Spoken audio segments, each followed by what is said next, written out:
Como seria se eu fosse o líder dos Ashiras? Tá, isso vai ser divertido. Já que vocês adoram sofrer, vamos imaginar essa desgraça. Eu como líder dos Ashiras.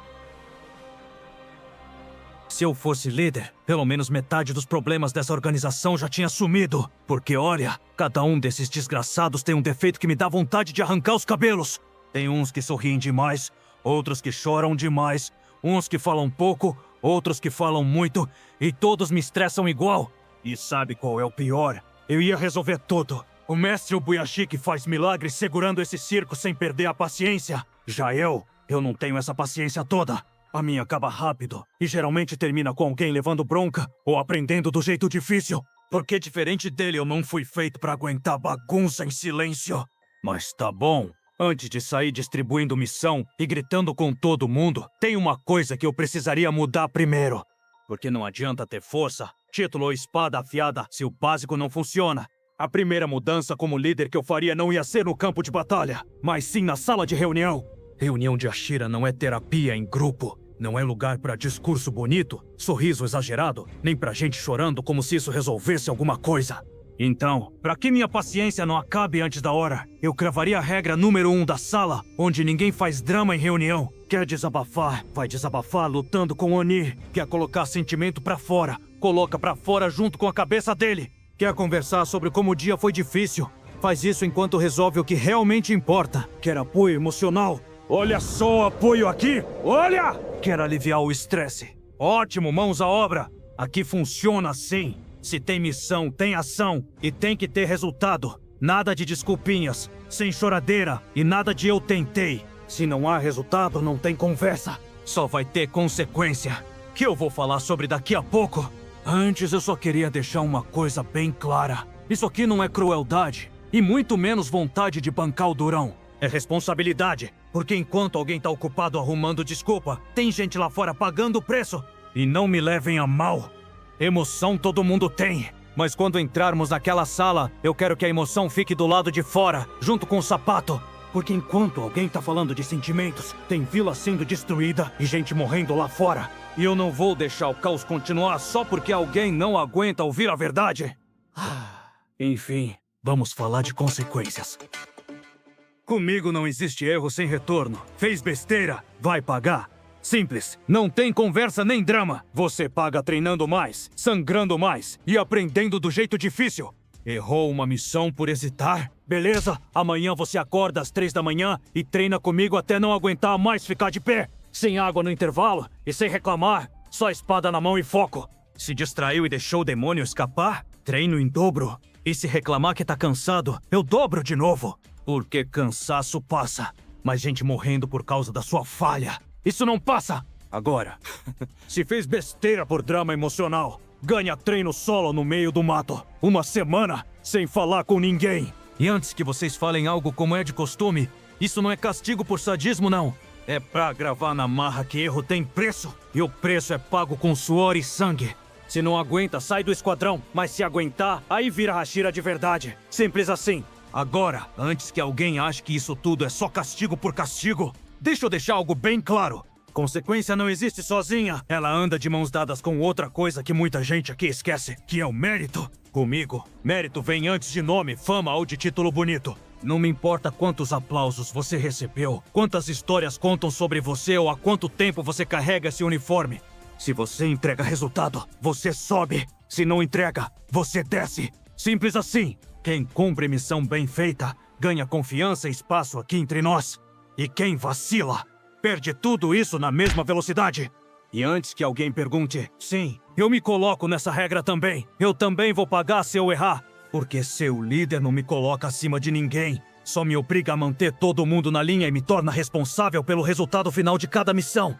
Agora, antes que alguém confunda as coisas, deixa eu separar bem isso aqui. Mérito decide quem merece estar onde está. Já a hierarquia decide quem manda quando a coisa aperta. Você pode ter provado seu valor mais de 1000 vezes, mas em missão isso não te dá liberdade, te dá responsabilidade. Sem hierarquia, mérito não vale nada. Comigo, hierarquia não é enfeite. É regra de sobrevivência. Em missão, alguém manda e o resto executa. Não existe isso de achar melhor, ter outra ideia ou improvisar porque sentiu no coração. Se você quer improvisar, Vai pro teatro. Aqui a única atuação aceita é eficiência. Eu já li relatório demais pra saber como isso termina. Missão simples, plano claro. Mas aí um achou que podia improvisar e que ia arrasar. Achou errado. O plano foi pro lixo, o demônio não perdoou, a missão descarrilhou. E aí já sabe, não tem vitória limpa, nem comemoração. Só silêncio de onde devia ter mais um voltando. Então não é sobre mandar por mandar, não é sobre ego, nem controle. É sobre voltar vivo. Hierarquia existe porque no meio do caos, alguém precisa decidir e o resto precisa confiar. Quando cada um resolve agir por conta própria, o time quebra, o plano morre e alguém paga com a vida. Eu não imponho hierarquia porque gosto de mandar. Eu imponho porque já vi o preço de ignorar. E ele sempre é alto demais. Tá, chega de moral. Agora vamos falar do que eu tava com vontade desde o início. Os Ashiras. Até agora eu falei de regra, consequência, mérito, hierarquia. No papel isso tudo é lindo. Tudo funciona. Mas na prática, liderança aguentar gente difícil o tempo todo. E por azar, esse lugar parece um imã de gente complicada. Lidar com os Ashiras é o que realmente testa qualquer líder. Cada um com seu jeito, ego, manias e sua convicção de que tá certo. E é aí que a coisa complica. Porque quando todo mundo se acha certo ao mesmo tempo, ninguém escuta ninguém. E quando ninguém escuta, só sobra barulho e erro. Eu não tentaria mudar o jeito de ninguém. Não tenho tempo nem paciência pra isso. Eu só ia deixar claro até onde o jeito de cada um poderia ir. Pode ser excêntrico, calado, barulhento ou exagerado. Tanto faz. Desde que na hora da missão você saiba ouvir e proteger quem tá do seu lado. No campo, ninguém vence sozinho. Quem entende isso sobrevive. Quem não entende vira exemplo pros próximos. Então meu papel como líder seria simples. Apontar o alvo, alinhar o plano e garantir que todo mundo volte vivo. Gostar um do outro é opcional. Trabalho em equipe não. Ok, chega de discurso genérico. Vou falar dos Ashiras, um por um. Começando pelos dois mais barulhentos desse circo, Uzui e Rengoku. O Tengen entra numa missão como se fosse um desfile. Tudo é som, brilho, pose. E olha, não dá pra negar. Quando ele luta, funciona. O cara entrega resultado. Mas como líder, eu teria que lembrar ele toda vez que missão não é palco. Exagero chama atenção demais. Já o Kyojuro é outro tipo de barulho. Não é espetáculo, é entusiasmo. O sujeito acredita tanto no que faz que parece que tá sempre discursando pra uma plateia invisível. Isso levanta moral, eu admito. Mas nem toda missão precisa de discurso. Algumas só precisam de silêncio e lâmina rápida. Os dois têm algo em comum, e eles inspiram, mas também forçam os outros a acompanharem um ritmo que nem sempre é seguro. Então qual seria a solução comigo no comando? Limite. Eu não tentaria apagar o brilho de nenhum dos dois. Eu só apontaria até onde que isso só atrapalharia. Porque inspiração sem controle vira imprudência. E imprudência em missão cobra caro. Agora vamos pros dois do outro extremo. Tomioka e Muishiro. O Gyu é aquele silêncio pesado. Ele observa, calcula, decide e só então age. Não perde tempo explicando o que tá pensando, porque na cabeça dele quem precisa entender já entendeu. Pode funcionar durante a luta, mas como líder de frota, dá problema.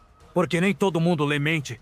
E missão não é teste de adivinhação. Já o Tokito é outro tipo. Ele não se cala por estratégia. Ele simplesmente some. Às vezes da conversa, às vezes da realidade. Você pisca e ele já tá em outro canto, resolvendo o problema sozinho. O talento dele é absurdo, ninguém discute. E é justamente esse o risco. Quando você é bom demais, começa a esquecer que tem gente atrás de você.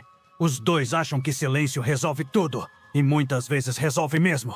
Mas liderança não é só vencer o inimigo. É garantir que o resto do time saiba onde você está e no que você tá pensando. Então, pra resolver isso, o Tomioka ia ter que falar, mesmo que um pouco. E o Muichiro ia ter que lembrar que missão não é corrida solo. Agora, a Mitsuri. E antes que alguém se irrite, não é desmerecer, é realidade. Ela é forte, com técnica absurda, flexibilidade impossível e reflexos rápidos. Em combate ela entrega. Isso ninguém discute, mas o problema nunca foi força. O problema é o excesso. Ela sente tudo demais, se anima fácil, se preocupa fácil e até se culpa fácil. E como líder, isso pesa, porque liderança exige segurar o emocional quando todo mundo em volta tá perdendo o controle. Em missão, empatia ajuda até certo ponto. Depois disso, começa a atrapalhar. Comigo, eu não tentaria endurecer a Kanroji. Isso não funcionaria. Eu só deixaria claro onde o coração dela pode agir e onde ele tem que ficar em segundo plano. Porque bondade gera hesitação. E hesitação mata. Vamos pra Shinobu. E não antes que inventem coisa. Eu não tenho nada contra ela. A gente conversa bem, até mais do que muita gente imagina. Mas vamos ser honestos, ela lidera sorrindo. E esse é o problema. Não é um sorriso leve. É aquele sorriso calmo demais pra quem tá cercada de morte. Ela fala manso, anda leve, parece sempre tranquila. E enquanto você tenta entender o tom, ela já decidiu tudo. Podemos considerar isso uma forma de controle, sim. Só que nem todo mundo percebe isso a tempo. Tem gente que precisa de ordem clara, não de ironia educada. Você fala direto ou alguém erra achando que tava tudo bem. Comigo no comando, a Kocho continuaria sendo a mesma. Mas eu exigiria uma coisa, clareza, menos charme e mais ordem direta quando a coisa aperta. Agora, os dois que quase nunca dão dor de cabeça, Gyomei e Obanai. O Kimedima nem precisa falar alto. Na verdade, ele quase não precisa falar nada. Só a presença dele já organiza o ambiente. Quando ele entra, a bagunça diminui, a postura muda, o foco volta. E como líder, esse é o tipo de força que mantém gente viva sem precisar gritar ordens. Já o Iguro é o oposto na forma, mas traz o mesmo efeito. Ele fala pouco, observa demais e cobra tudo. Cada erro que você comete, ele já anotou mentalmente. Trabalhar com ele não é confortável, mas é eficiente. Ele não deixa nada escapar e ninguém relaxar onde não pode. Os dois não lideram para serem amados. Lideram porque sabem exatamente o que precisa ser feito. Comigo no comando, o Gyomei seria a estabilidade. Aquele que segura tudo quando a coisa começa a desandar. E o Obanai seria o controle. O cara que garante que regra nenhuma vire sugestão. Não são fáceis, mas são confiáveis. E quando o caos começa, é esse tipo de gente que você quer do seu lado. Mas é isso? Se eu fosse líder dos Hashiras, não ia ser bonito, não ia ser confortável e com certeza não ia agradar todo mundo. Mas ia funcionar. Regra clara, consequência real, mérito constante, hierarquia respeitada, sem estrelismo nem ego solto e sem drama fora de hora. Os Hashiras são fortes, sempre foram. O problema nunca foi força, mas sim alinhar todo mundo na mesma direção. Eu não preciso que gostem de mim, só preciso que sobrevivam. Porque no fim do dia, liderança não é sobre ser amado. É sobre garantir que depois da missão, ainda tenha gente viva pra reclamar de você. Agora chega, já falei demais. Mas admito que foi bem divertido pensar nisso. Se concorda com tudo isso que falei, ótimo. Se discorda, problema é seu. Mas pode ficar à vontade pra comentar como você faria se fosse o líder desses doidos. Mas tá bom, some daqui e vai fingir que faz algo produtivo em outro lugar. Porque eu vazei.